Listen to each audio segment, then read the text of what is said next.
Hello. Mordor's Kitchen number 2. I decided to call it Mordor's Kitchen. Um, I decided to take a rest from modding. I was doing it a lot. Just finished line of helmets for Necromancer, which turned out pretty convincing. I think the atmosphere of that look will be looking quite atmospheric.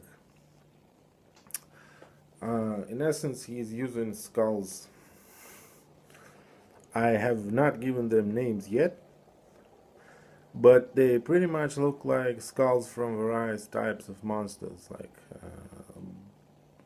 bat, raven, goatman skull, balrog skull, overlord, you know, hounds, whatnot, hidden, etc. Uh, did not expect that, but I actually found pictures for all these types, and again, I'm pretty happy with how it looks right now. The line has been added, balanced, and only lacks proper names at the moment. So, but these will follow shortly after. Also, I have forked strength line helmets in two. Now there will be a separate line of helmets that require strength plus vitality. There used to be such helmets, but there were only a handful of them. Now they're balanced well. The progression is smooth in requirements and armor. They all have uh, decent images, and most of them have names. So right now, helmet department is growing really big. Next, I'm thinking about Kabbalist masks now, and in all probability, they're going to look like voodoo masks to kind of finish the look of that uh, shaman type sorcerer who uses dolls and shrunken heads. I think mask type helmet will do well there. In early the Hell versions, there used to be shaman masks which looked like this, and I believe now it's time to resurrect these and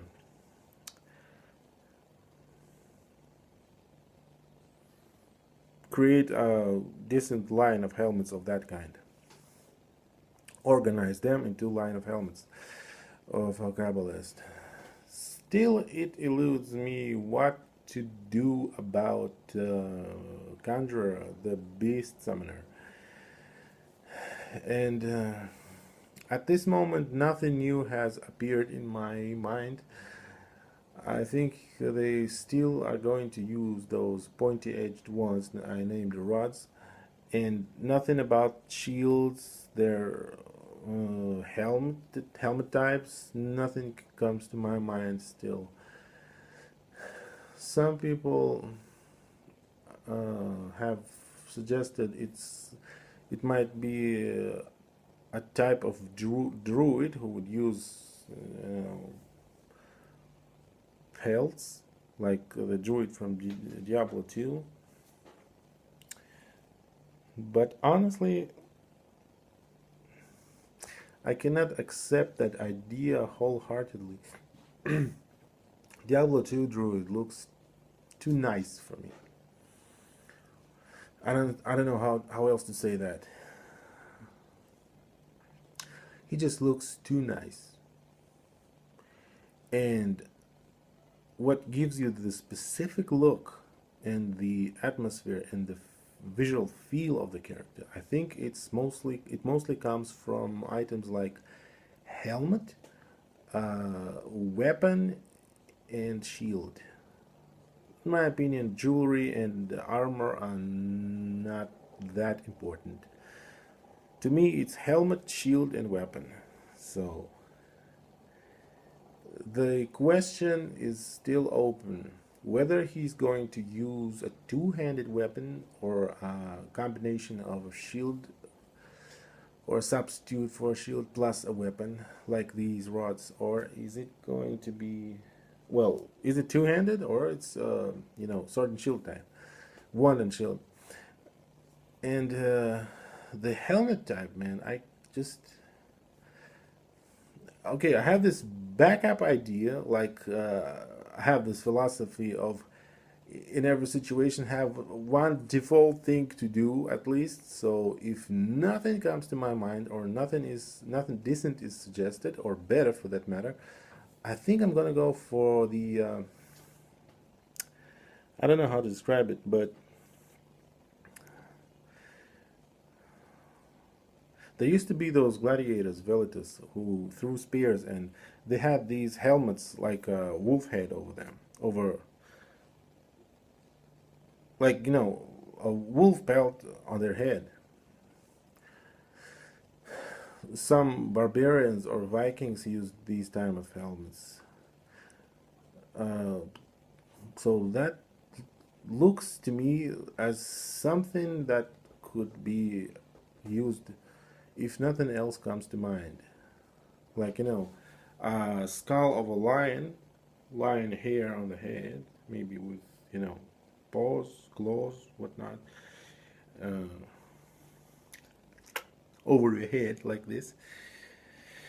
And these could be all sorts of things like, you know, anaconda skull, not skull, but I don't know, dried corpse head. What would you call them? Shrunken head? No. Well, anyway, you get the idea. Like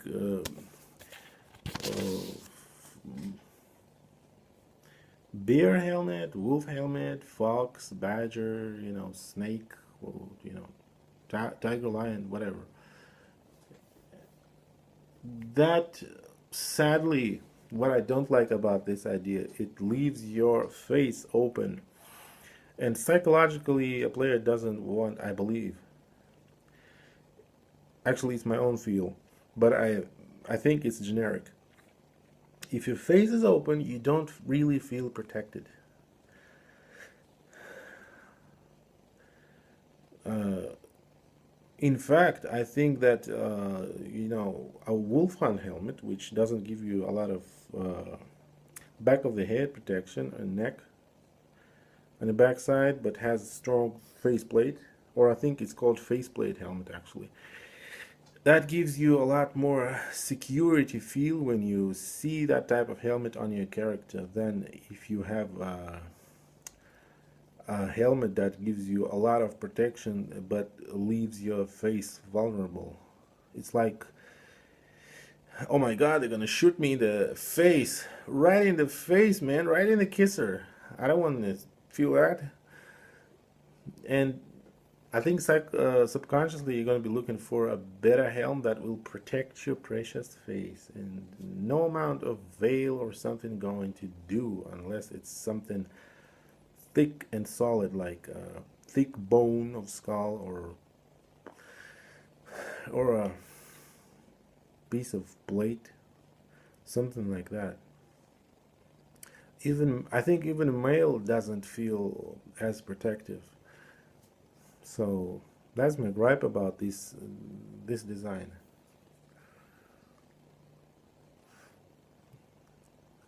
Well, I made a list of things to talk about, but all of a sudden I don't feel like talking about it. I I wanted to take I wanted to speak about my take on current game design, on how I started out with the hell in the first place in 2006, but I think it's a too long of a story. Maybe I will do this in Mordor's Kitchen 3 or 4. Who knows? What's going on in the hell? Well, that is what I'm going to talk definitely. Yesterday I made a funny mistake. Multiplied 2,000 uniques by, or what was it? Well, actually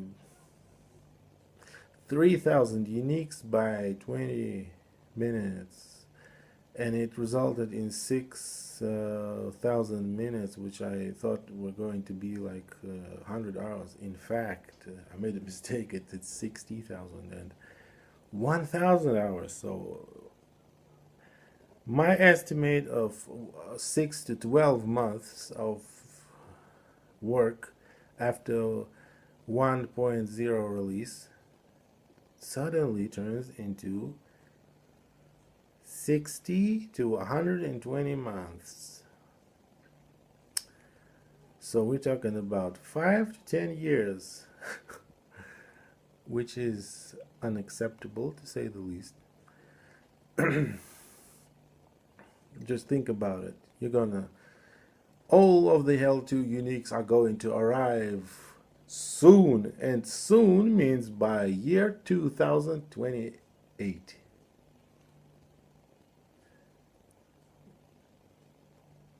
Slightly too long, huh? So I think I will go with the recolors a lot.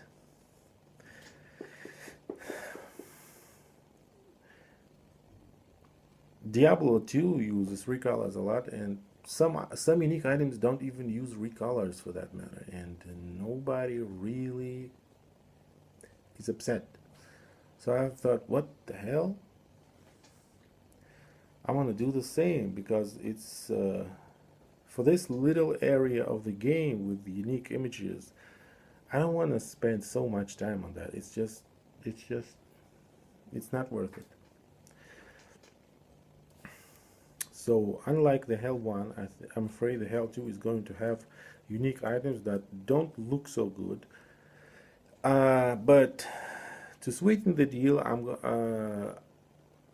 I suspect they are going to feel much more unique than the Hell 1 items, because my plans on affix block is to add a lot and to create a lot of diversity. Add or even multiply that diversity by the already added randomization in base item stat generation. That's sort of a tongue twister here. And you have a pretty much infinite, well, if you had problems with finding something perfect in the Hell 1, then in the Hell 2 it's going to be problems in squared. And it's going to be difficult. I don't think anyone will ever find something perfect in that sense. Even rings and amulets will have varied requirements. Actually, it's so much work. I'm still having most of the items unrandomized because it takes so much time to plan these things in my Excel tables and then actually apply these numbers that kind of makes you dizzy after like two hours of that work. So I advance step by step.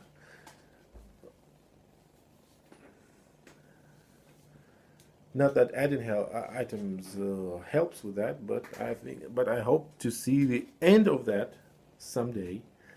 I have no idea when, because some things actually scare me, because we're gonna have 6 classes, and for those 6 classes, would like 4 subclasses, and for some of those subclasses, we're gonna have another side to the type of work, subclass level 2 or subclass level tier 2, like those summoner subclass variations that I'm dealing right now. You know, the summoners of beasts, undead, and demons. Those are level 2 subclasses, and my idea is to introduce in the Hell 2 class items, which means that items I just told you about in Necromancer's Skulls, they will be used solely by Necromancer, and in single player, no other type of subclass will even see them, because drops ought to be made. Drop rules or drop limitations ought to be made to allow these sort of items only for their corresponding subclass. And it's like, you know, of course, not all of the classes or subclasses will have their class or subclass specific items, but creating, you know, a whole line of certain items that will be used by a tier 2 subclass is kind of frightening, because that gives me an idea of what else to add. And it would be really unwise, now that I think of it, to introduce a whole set of items for each subclass. That is why I don't think more than 3 per subclass level 2 should be made. Even then, I think it's going to increase base item numbers from, right now it's something like 560, I think. Damn, that's going to raise the number to something like 2,000. Well, obviously, I think I'm going to make a lot of cuts and allow for various types to use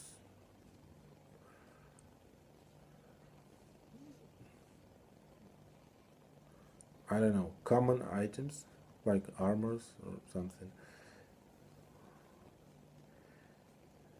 It's, well, now that I see it, it's actually something like a diversion in requirements. If you take X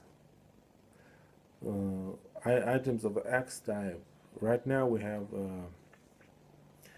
default axis and recently added pole axis.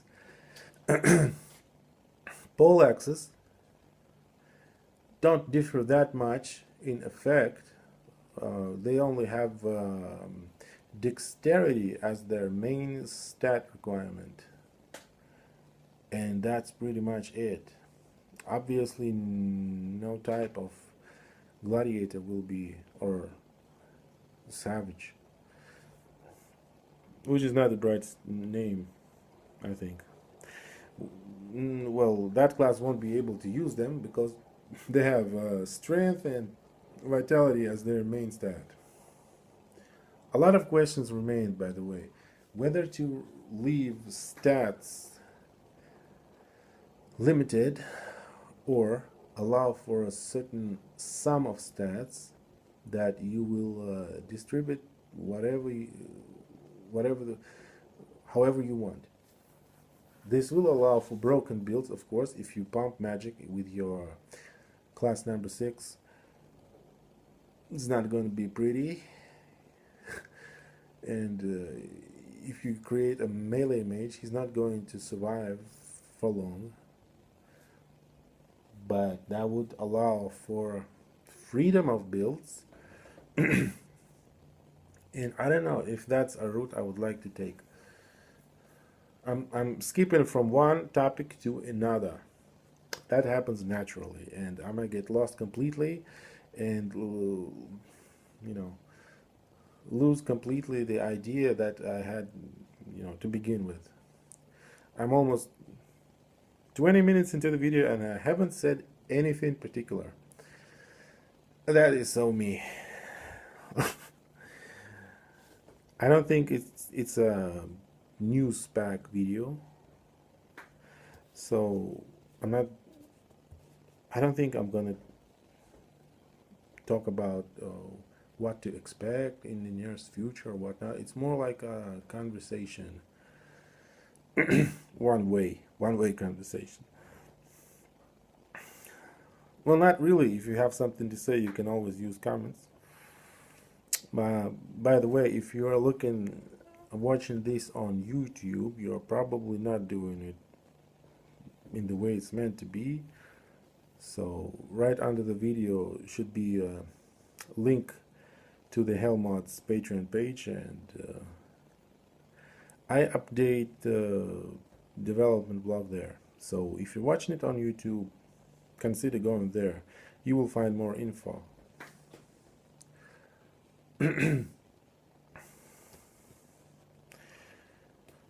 Well, now that I don't have anything to think about what to speak about next, I think I'm gonna call it quits for now and continue with my game development. Thank you for attention. This was Mordor's Kitchen number 2. Please don't forget to subscribe, follow on Patreon. See you next time.